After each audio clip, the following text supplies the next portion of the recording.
Netcasts you love. From people you trust. This is Twit. Josh Windisch here for Before You Buy on Twit, and today I've got the Samsung LTE Mobile Hotspot Pro from T-Mobile. It's selling for $168 on T-Mobile's website, but they also give you the option to pay it off over 24 months. They have plans ranging all the way down from 500 megs of data for $20 a month to 10.5 gigs for $70 a month. The hotspot can actually connect up to 10 devices over Wi-Fi, and it can be tethered via USB to your computer. Now, if you take a look at the screen on this hotspot, it's actually a pretty big screen. Unfortunately, though, you can't really do anything with it. You can only look at information. It's not a touch screen. So the only way you can actually configure any of your settings is by logging into the web portal. And that web portal, very slow and sluggish to use. That's where you configure your security settings. They offer WPA2 for your password, and they also have, unfortunately, WPS, which is the dreaded wireless protected setup system that you find on a lot of routers today.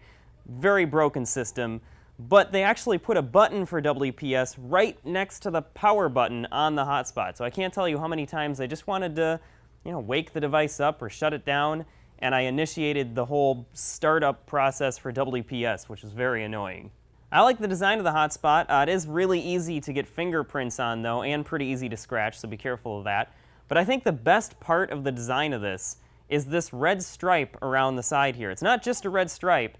This is actually a USB to micro USB cable that you can use to charge the hotspot itself. They do include an actual power adapter as well, but you could use this on the go. And it also can charge other devices from the hotspot, so it actually can work as an external battery that you can take with you. Speaking of the battery, that's another big win with this hotspot. It's got a 3100 milliamp hour battery in it, which is enough to get, I got 9 to 10 hours of continuous usage, and you could easily get by for a couple of days before charging it with normal use. The speeds are also very good. I regularly got 15 to 20 megabits per second down and 3 to 5 megabits per second up. And I was able to get USB tethering to work. However, Samsung's drivers crashed my Mac when I installed them. I was able to get it to work successfully several times after that crash, but if you're on a Mac and you plan on using USB tethering, you might run into that bug. It also can connect to your computer to be used as external storage, and that can go up to 64 gigs with a micro SD card. So on to the pros and cons for this hotspot. On the pro side, the battery life is excellent. It also can be used to charge other devices, and it's got good speeds and a reliable connection.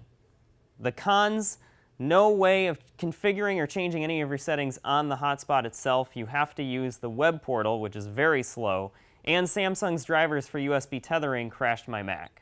So buy, try, or don't buy on the hotspot from Samsung. I'm going to give it a buy because in the areas where it really counts, it succeeds. It's got great battery life, the speeds are good. The only word of caution in this may not even need to be said, make sure you've got coverage with T-Mobile where you're at, because that can certainly vary from location to location.